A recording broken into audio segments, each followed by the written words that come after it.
r/ask Reddit. Therapists of Reddit, what was your biggest "I know I'm not supposed to judge you but holy cow" moment? Once had a patient whose wife shook their baby to death. He wanted help reconnecting with his wife. At the time I was a young father of a newborn myself, and he triggered a lot of fear in me for my own child, a deep loathing of his spouse, and pity, the how pathetic kind, for the patient. I tried for 3 sessions, met his spouse and everything before handing the case over to my supervisor, who knew about my initial reactions, and tried to help me through it. Unfortunately, it ended up being more about my feelings than his, and I was new to the profession at the time. These things are expected to crop up from time to time, but I was still taken aback by my own reactions. I was once in my psychiatrist's office, a bi-monthly, 15 minutes med check. She asked me what was going on, more as conversation.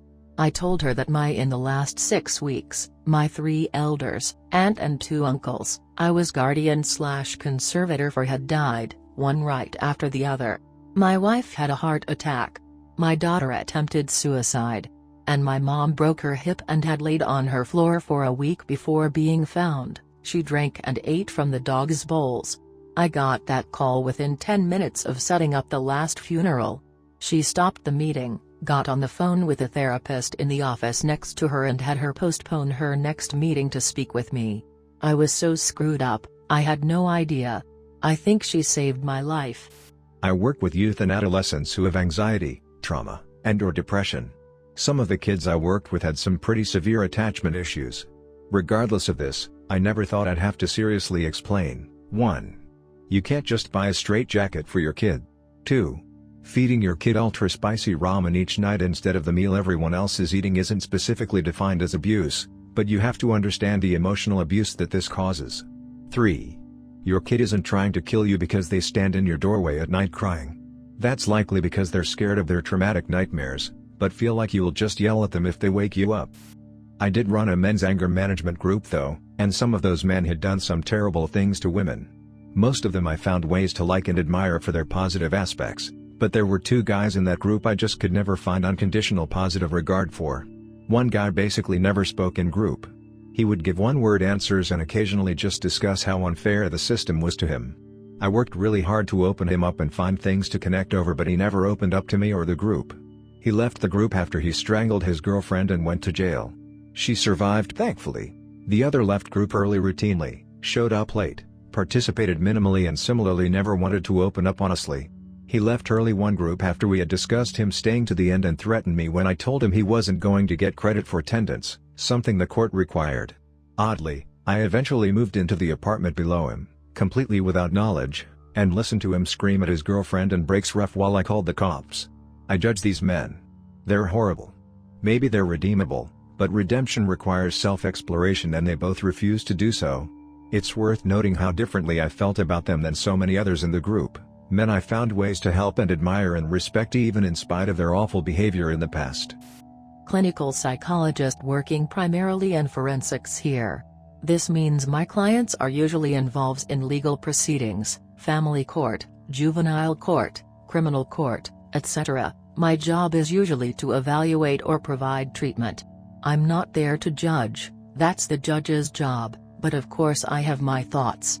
I am usually impressed by the justifications people make for bad behavior. The one that irks me the most is when parents manipulate their child against the other parent. I've had to do therapy for a 5-year-old who said she doesn't want to see a parent because they haven't paid child support. Excuse me? What 5-year-old knows, understand, or needs to be worried about child support? I joined in a review of a secluded patient and he threw a cup of wee and poo in my face when we opened the door. I tried to be objective about his experience, but I just thought, what a piece of work. I work in inpatient services, so it can be hard to challenge myself at times. Individuals with diagnosis of personality disorder, for example, can do things that in isolation make you think they're just being bratty or manipulative, but to think of the experiences that shaped them to react like that in a given situation can help to clear my judgment and find compassion. Harder when someone bites me or hits me with one of our fabulously detachable anti-ligature curtain poles, though. I'll never judge someone, especially someone who has come to me hurting. The world is full of terrible people already. That said, I found out while I was still doing internships that I'm very uncomfortable working with abusers, so I don't do it. It took one recount of a man describing in detail how he was strangling his wife up against a wall and making her look at the beam he was gonna hang her from. I got out of the office and told my supervisor I just couldn't do it. It's worth mentioning, I was just an observer back then. I didn't act as the therapist, my supervisor was. She wanted me to be prepared to work not only with victims, but with victimizers as well.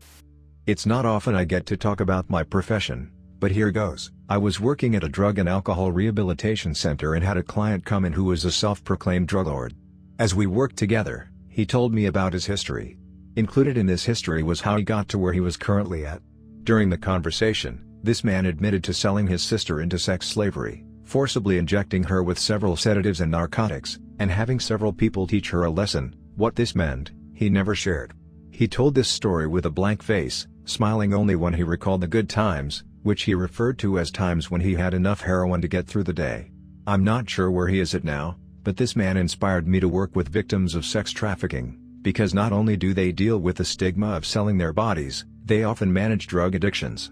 People would honestly be floored if they realized how many people were addicted to chemicals that they were forcibly given.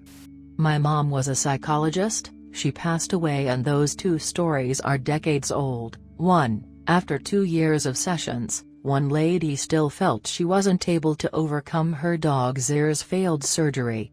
Your dog need to have certain specific traits to be able to do dog shows. Hers had flappy ears when pointy ones were required. There was obviously an underlying personality problem, but even though the lady really wanted to pursue therapy further, she refused to work/talk or address anything else. 2. Parents of a troubled child, which turn out to be the problem themselves.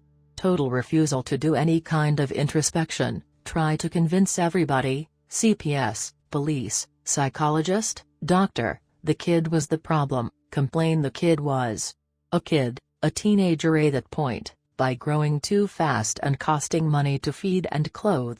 He had smashed their TV with an axe.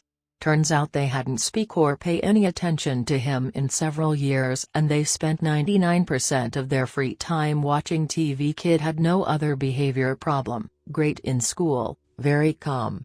He just reached a point where he couldn't stand being ignored any longer, so he had what she called a fried green tomatoes moment. Parents dismissed their responsibility. Only problem they saw was the whack TV kid got emancipated at 16 and moved the heck out of there.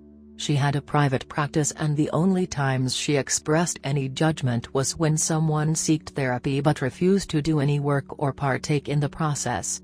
Paying a therapist is not paying someone to agree with you. You need to show up, you need to at least try. Pedophiles are a great example for whether you're cut out of for this field or not. I've thought a lot about this and have worked with a few, but was able to view them as people having severe psychiatric troubles from trauma they've endured. That being said, the people I worked with were expressing extreme remorse.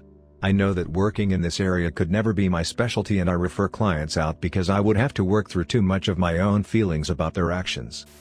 I work with kiddos who have experienced some kind of abuse/trauma. 90% of my clients have been sexually abused.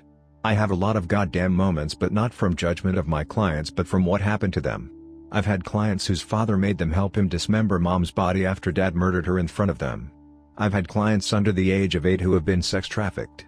I've had clients who have been forced to film torture porn. I have holy cow moments all the time.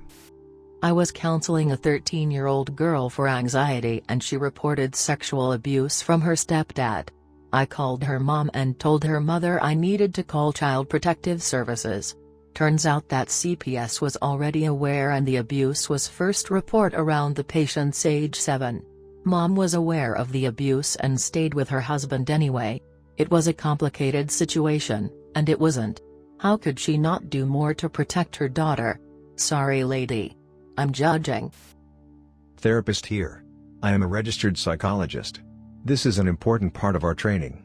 Our ethics, code of conduct, standards of practice, and our own moral compass are all considered and to be reflected on daily. During my oral ethics exam, this is an important question and you can't answer. I would never judge anyone. I accept every single person.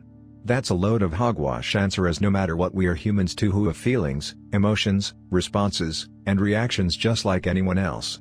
My answer was that I would struggle to work with someone who willingly and purposely tortures and kills animals for pleasure. I admitted to my panel of 3 that it would be difficult for my one biases to not pass judgment on an animal abuser. This was the right answer, as they expect psychologists to be able to identify certain populations that they may struggle to deliver competent services to.